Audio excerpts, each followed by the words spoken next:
Hey everyone, it's Eric over at Supreme Lending, NMLS 502070. Hey, wanted to visit with you today about locking in your interest rate. Probably number one question we get asked as loan officers.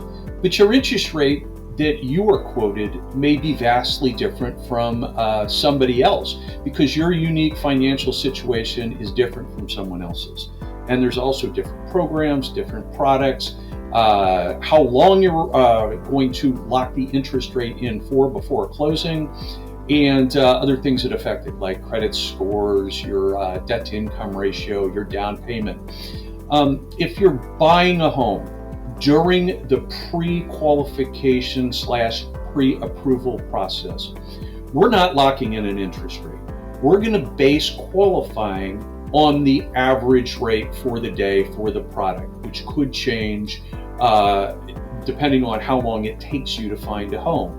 Now, there are programs out there that will lock you in for a longer period of time based on a to-be determined property, but 99% of our customers that are buying homes in the pre-qualification, pre-approval status, we're estimating the rate so that we know if you will qualify.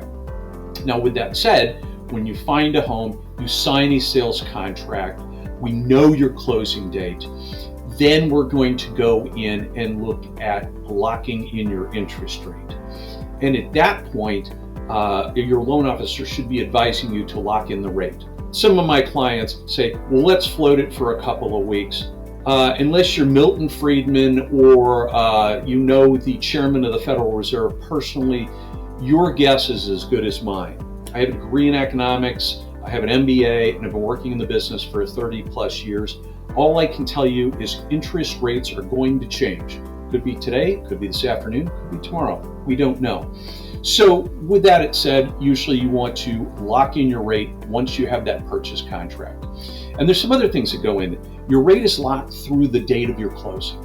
And if you do not close on that date and your closing needs to be extended for whatever reason, you could end up paying extension fees for extending that interest rate.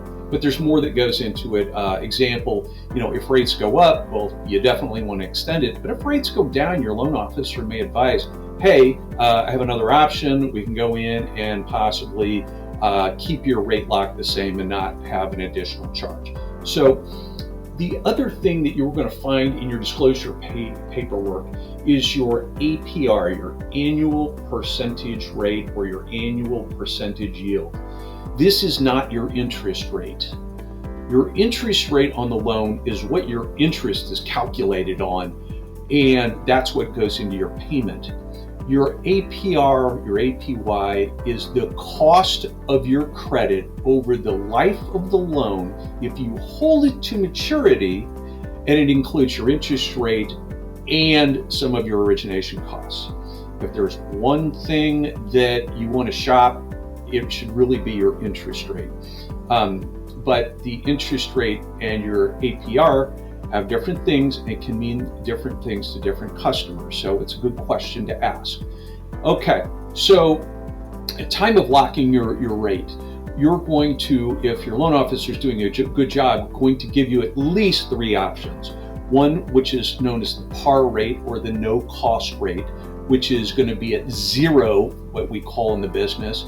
There's no additional discount points that you're being charged for that rate. Now, you can also buy the rate down. And what that means is you're going to pay points, discount points, to attain the lower rate. What a discount point is, it's 1% of the loan amount or a fraction thereof. So if you're charged a quarter of a point, it's a quarter of 1%. And that's an additional closing cost at closing to attain that rate.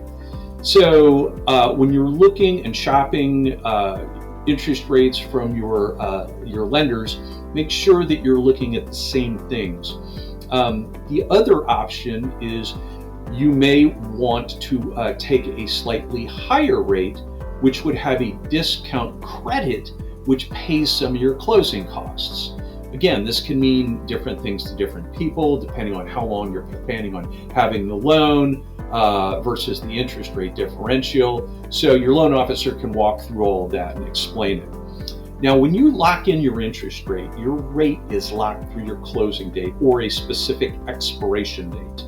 So if rates go up during that time frame, you're not paying a higher interest rate. Now, conversely, if rates go down during that time, in which they can go down on a daily basis, plus or minus an eighth of a point, very common. But you don't necessarily get the lower interest rate. What we would do is at time of closing, we look if rates have gone down dramatically for the same term, same product, same lock period. Your lender may meet you halfway so they don't lose you as a customer. Because if rates go down a point and I say I can't do anything about that, but you can go across the street and get a rate that's much lower, why wouldn't you do that? You're gonna save a lot of money. So something to think about. If you're shopping interest rates, make sure you're doing it the same day. Again, going back, they're tied to this bond market, which is tied to the stock market. So if I quote you an interest rate on Monday morning at 9 o'clock, and you call another lender on Wednesday and rates in the market have dropped, they may be quoting you a much lower rate. But you know what? If you call me at the same time on Wednesday, my rate might be lower. That's how it works. And we're here to help. It's a complex process, but feel free to reach out to me if I can answer any questions. Again, Eric Foley, Supreme Lending, NMLS 502070. Thank you.